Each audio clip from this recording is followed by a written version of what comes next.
What's good, ladies and gentlemen? So today's short video is a continuation of yesterday's video. Not that I'm going to talk about the fact that knowledge is not the equivalent of intelligence, but it's along similar lines because this video is titled "The World Thinks Like John Rambo." Now, for those of you that are not American, do not know who John Rambo was. Rambo is basically a fictional Hollywood character invented by Sylvester Stallone, and Rambo was this Vietnam veteran that was kind of discarded by society, thrown to the margins, forgotten, and actually really marginalized the society. So he rose up, wanted to become a hero, and then fought the Russians. So back then, there's always this binary dialogue being presented and forwarded in Hollywood: Russians evil, American great. So, it's a binary concept, and the fact I lament that we live in this world that thinks in this binary manner today, because we live in a very non-binary world. There's a whole range of spectrums of discourse that should be discussed about very complex topics, or whether we're speaking about the Hong Kong protests, the coup in Bolivia, political discourse as far as the presidential elections of 2020. Everything is reduced into these sound bites in which you have to pick a side. And if you're on one side, then the other side is trained and conditioned by the media and by those in power to hate the other side. Whereas the sign of a civilized intellectual society is one that can agree to disagree. In other words, they can have civil discourse and they don't have to yell to the point where veins are popping out of their neck and out of their forehead because they're so angry at someone that merely disagrees with them, which is more the kind of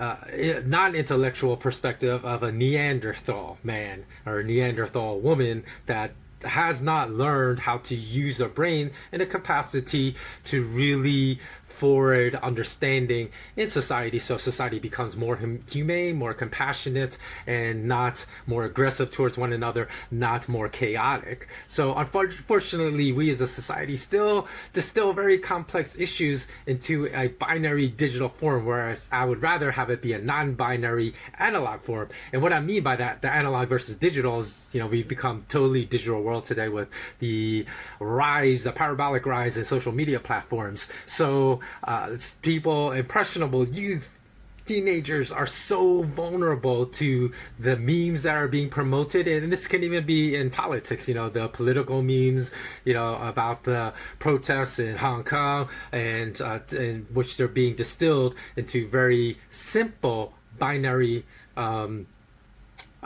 discussion points, when there are very few things in life that are binary, like digital, like a 1 or a 0, or like a question, for example, are you over 30? That's yes or no, right? Very binary answer. Or were you born in Montevideo in Uruguay, right? Binary answer: 1 meaning yes, 0 meaning no. But there's very few points of discussion that are binary like that, yet we reduced everything into a binary nature. Because even I can think of the political debates that are ongoing for the upcoming 2020 U.S. presidential elections in November of 2020. And Tulsi Gabbard is a presidential presidential candidate of the Democratic Party, and recently Hillary Clinton said she was an agent of Russia. Now, when you think about that, obviously that is meant as a smear to hurt Tulsi Gabbard, right? By saying the senator from Hawaii, that is the furthest thing from a Russian agent, because she's an active participant in the U.S. military right now. And I'm sure she was a Russian agent. The U.S. military would have kicked her out. So it's such a ludicrous concept, yet nobody in the mainstream media challenged that concept. But also, it's very dangerous, because obviously that is meant to say Russia's evil, U.S. is great. It's a very binary way of thinking. So it basically is part of the process by which then a very impressionable young children and teenagers will start thinking, oh, everything about Russia is evil.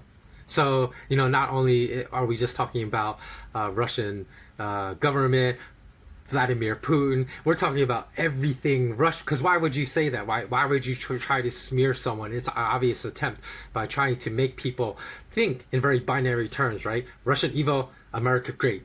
And so it's a very dangerous thing because, as I said yesterday, what is right and what is wrong as far as morality is concerned should be absent of all identity politics. So no matter if, say something is awful and terrible, if a Russian did it, if an American did it, if a Bolivian did it, if a Mexican did it, it is awful.